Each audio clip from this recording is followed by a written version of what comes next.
Armed protesters who seized the government building in the U.S. state of Oregon are refusing to surrender. As the occupation enters its third day, the militia are calling on supporters from across the country to join them. We need you to come because we need to be united and we need to have a strong defense. That's the way we can make sure that there is no lives that are lost here. These men came to Harney County claiming to be part of militia groups supporting local ranchers, when in reality, these men had alternative motives: to attempt to overthrow the county and federal government in hopes to spark a movement across the United States. Federal and local police are preparing to create a joint command center to take action to resolve the standoff. The armed men have criticized authorities for what they call a failed legal process concerning 2 locals convicted of arson. The men were charged under an anti-terrorism law, sparking debate over the federal government's authority in local matters. The militia want to put federal land under local control. Igor Piskunov is in Oregon for us. We're here at the National Refuge Wildlife System in rural Oregon. That behind me is actually the entrance to that territory. And, well, the vehicles, which you could probably see there, including the truck, these vehicles belong to the group of people who currently have this territory under their control. And they're not the police or the staff. I was able to speak with one of these men. How many people are here? There's enough. Okay. We heard that there might be some weapons here as well. Is that true? Well, the Second Amendment means you can carry weapons, so I hope so. Okay. What is the purpose of this event, of what's happening here? This is the purpose of the event here, the United States Constitution. So you're defending your rights? Yeah, defending the rights of the local ranchers, loggers, four-wheeler riders, snowmobile riders, horseback riders, all that. What if the police use force to drive you out? No, that would be bad. Are you ready to resort to force also? I guess that's what everybody's worried about. I mean, I think we'll just do whatever it takes for that not to happen. Well, theoretically, if it does, hopefully not for everybody, but... You know, I don't think anybody wants to be shot here, so...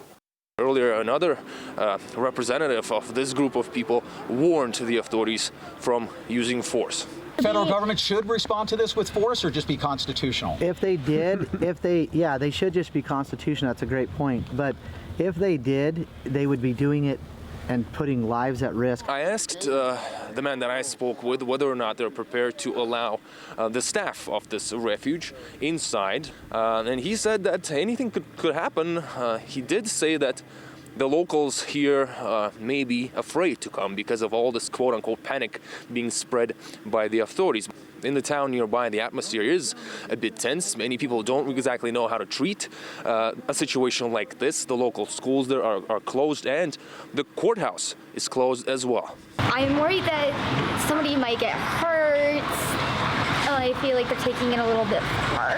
I don't know if the National Guard will step in. They might step in, though, if need be. Like, school's been canceled. People are scared. They might have to step in. With the federal government, I wouldn't be surprised if they would send the National Guard, yes. Of course, we'll be monitoring how the situation unfolds throughout these next couple of days, and we'll be bringing you all the latest from Oregon. Igor Piskunov, RT.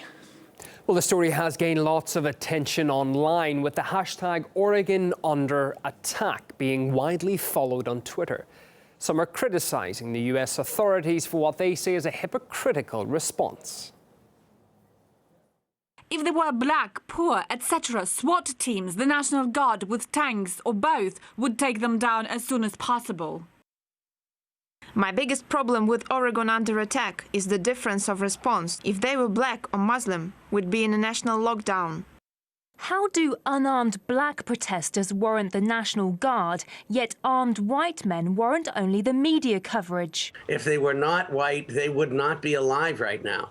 Nobody is clamoring for for the